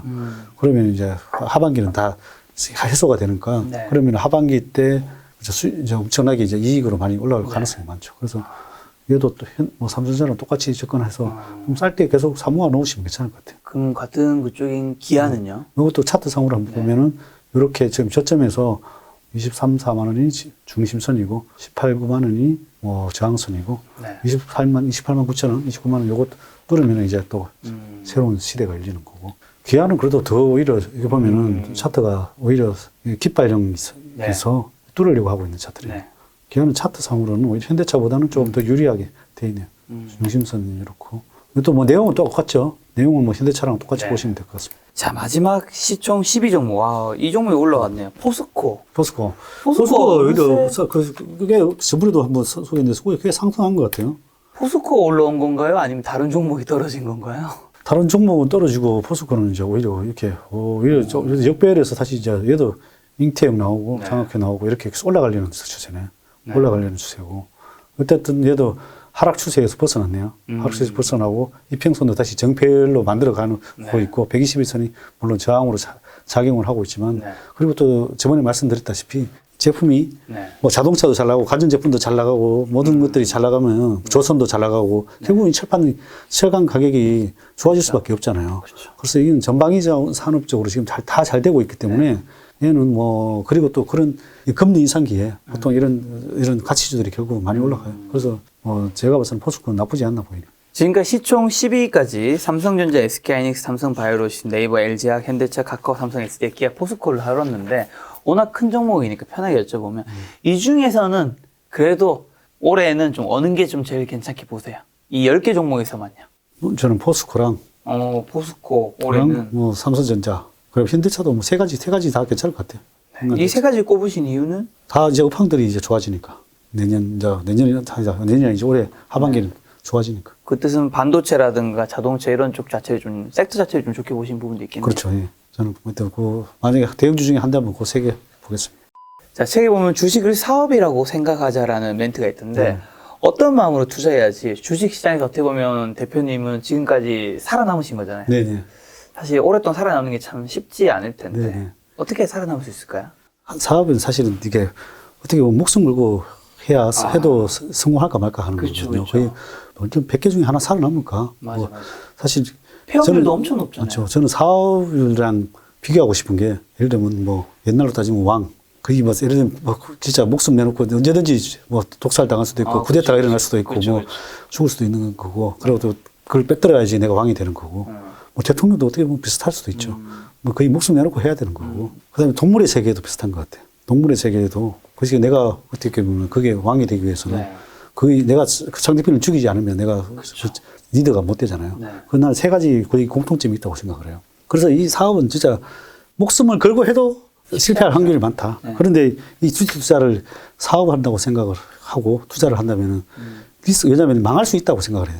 사업은 망할 수 있다는 전제하에서 해야 되는데 여러분 투자를 할 때 사람들은 대부분 다가 그냥 뭐 모아이면 도 이런 식으로 막 그렇죠, 투자를 그렇죠. 하거든요. 맞아요. 그러면서 이제 실패를 하는 경우가 많은데 네. 그래서 항상 이제 내한테도 이 사업이라는 게 실패할 수 있다는 생각을 하고 네. 투자의 자세를 임해야 리스크 관리도 철저히 하고 또 뭐 좋은 종목을 또 골라내고 그렇게 하는 게 좋습니다. 그런 측면에서 책에서 나왔던 문장이 사업을 하다 보면 내가 원하는 방향대로 가지 않는 경우를 자주 볼 수 있다. 스스로 이 사업은 반드시 성공할 것이라는 강한 확신을 가지고 추진하더라도 결과는 실패로 이어질 수 있다. 매 순간 뭐 아니면 도라는 투자 방식을 지향해야 한다. 사업이 일부 실패하더라도 재기할 수 있도록 항상 다음 플랜을 만들어 놓아야 한다. 그렇지 않으면 재기할 수 없을 정도로 큰 실패를 겪을 확률이 높다. 실패할 가능성을 항상 생각하는 것이 주식시장에서 살아남는 비결 중 하나다. 이게 이어지는 게 결국에는 내가 아무리 어떤 종목에 대한 확신이 있어도 그 내 모든 재산을 투자하는 게 아니라 분산 투자를 해야 한다로 이어지는 거겠죠? 맞습니다. 분산 투자를 해야 되고 네. 일단은 뭐 레버리지나 자본 관리를 잘 해야 되는 거고. 자금 관리 말씀해 주셔서 그런데 그러면 자금 운용은 좀 어떻게 하면 좋을까요? 종목을 보통 분산 투자를 한다고 하잖아요. 가정하에서 네. 분산 투자와 집중 투자 두 가지가 할 수 있잖아요. 네. 근데 이게 분산 투자가 유리하냐 그리고 이게 참 고민스러울 때가 많을 거예요. 근데 예를 들면 이제 분산 투자를 했다고 가정하에서 분산 투자를 할 때 한 종목은 100% 수익이 나고 한 종목은 50% 수익이 나고 네. 그다음에 한 종목은 30% 수익이 난다고 가정했을 때 세 개를 다 분산 투자를 했을 때는 이제 60% 수익이 나요. 60% 수익이 나는데 그러나 내가 만약에 50%짜리를 선택해가지고 투자를 했다면은 자는 수익률로 따졌을 때는 그게 어떻게 보면은 더 좋은 거잖아요. 분산 투자를 했을 때. 그런데 이제 반대로 집중 투자를 했을 때 A라는 종목은 70%, B라는 종목은 50%, C라는 종목 30%에 투자를 했다고 했을 때. 근데 예를 들면 내가 여기서 집중 투자를 한다고 70%짜리 선택을 했어요. 근데 선택했는데 이 회사가 망해버리면. 네. 망해버리면은 근데 대신 70%가 났을 때는 결국 하이리스크일 때가 많은 거죠. 그렇죠, 그렇죠. 그래서 이제 그렇게 차이가 있을 수 있는 거죠. 그래서 어떻게 보면 정말로 이 집중 투자와 분산 투자를 정말로 잘 골라야 되는 것 같고, 제 같은 경우는 집중 투자를 한다면은 정말로 종목이 망하지 않는 기업을 좀 더 안정적인데 투자를 해야 되는 거고. 지금 내가 그 기업에 대해서 정말 확신을 가질 수 있을 만큼 아는 만큼 집중 투자를 할 수 있는 비중이 늘어나는 거겠네요. 그렇죠. 그렇게 해야 되고 거기서 또 적정한 현금 비중으로 투자를 해야 되는 거죠. 여기서 잘못됐을 때 뭐 거의 뭐 뭐 레버리지가 있어가지고 네. 대부분 다 이 회사에 또 너무 맹신해가 레버리지가 있었을 때 세계적인 리스크가 왔을 때 망하는 경우들이 많거든요. 그래서 일단은 현금 비중을 적절히 해야 된다. 정말로 이게 투자를 하면서 제일 중요한 게 자금 운용인 것 같아요. 네. 자금을 이게 결국은 시장에서 살아남으려면 네. 일단 자금 운용을 잘해야지 살아남지. 대부분 다가 성공한 투자자들이 말년에 다 안 좋은 게 뭐냐면 자금 운용을 잘못해서 그런 거예요. 자금 운용을 좀 그런 걸 배분을 좀 잘 해놔야 돼요. 네네. 자, 성공 투자 핵심 비결. 책에서는 멘탈 관리라고 하시던데 네. 멘탈 관리 좀 어떻게 해야 되나요? 첫 번째는 일단은 자기만의 투자 방법을 만들어야 돼요. 예를 들면 나는 뭐 트레이더 하더라도 트레이더를 하더라도 자기만의 하나의 기법을 만들어야 돼요. 그리고 뭐 제 같은 경우에는 뭐 어떤 종목에 맞는 내가 뭐 이렇게 중소형주 위주로 투자를 한다. 뭐 그런 이제 투자 아까부터 뭐 차트라든지 이런 뭐 차트에서 투자를 한다. 이런 기법을 가지고 있어야 내가 무슨 멘탈이 절대로 안 흔들리는 거죠. 그래서 내만의 나는 이런 종목을 샀을 때 시장에 어떠한 변화가 와도 버틸 수 있는 그게 멘탈이 되는 거죠. 네. 일단 자신만의 투자 만든 법을 정립하라. 두 번째 이제 일단 이 기업이 정말로 괜찮은 기업인지 확실한지 연구를 하라는 거죠. 이 회사가 정말로 내가 이 회사를 샀을 때 정말로 마감하지 않는 회사인지 돈을 벌 수 있는 회사인지 그걸 확신했다면 절대로 뭐 이 회사를 팔 일이 없는 거죠. 네. 그리고 뭐 주가의 등락에 흔들리지 않는 거죠. 그렇죠. 그리고 이제 일단 예를 들면 이제 시장이 이제 제일 중요한 거는 뭐 과열 국면인지 침체 국면인지 이걸 어떻게 보면 공부를 계속 하다 보면 이게 과열 국면인가 침체 국면인데 특히 침체 국면에서 사야 되는데 대부분 다가 침체 국면에서 팔게 되는 거죠. 침체 국면에서 살 수 있어야 되고 그다음에 과열 국면에서 팔고 나올 수 있어야 되는데 그 시장의 흐름을 알고 있어야 되는 거죠. 그러면 그걸 알면은 멘탈 관리가 또 좀 더 쉽다. 마지막으로 이제 반대 포지션에서 항상 생각을 해야 된다는 거죠. 주가가 이렇게 해서 이렇게 올라가더라도 일정 부분을 뭐 이렇게 매도를 해놓으면은 언제든지 내한테 위기가 올 수 있다. 네. 그래서 항상 시장만 이렇게 좋을 때, 긍정적일 때도 부정적인 요소를 항상 생각을 하고 매도를 하고 반대로 시장이 막 안 좋은 것 같은데도 이게 긍정적인 요인을 생각을 해서 또 매수를 하고 이렇게 반대적인 포지션에서 항상 생각을 해요. 그런 것들을 좀 잘하면 멘탈 관리를 잘할 수 있다. 네네. 라고 해주셨습니다.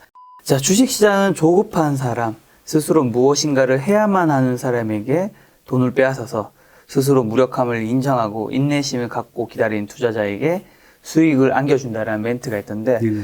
많은 사람들이 사실 주도권이 내 손에 달려있다고 믿어야 돈을 벌 수 있다고 생각할 것 같은데 어떻게 보면 그게 아니라는 말씀 같아요. 맞습니다. 어떤 의미죠, 이거는?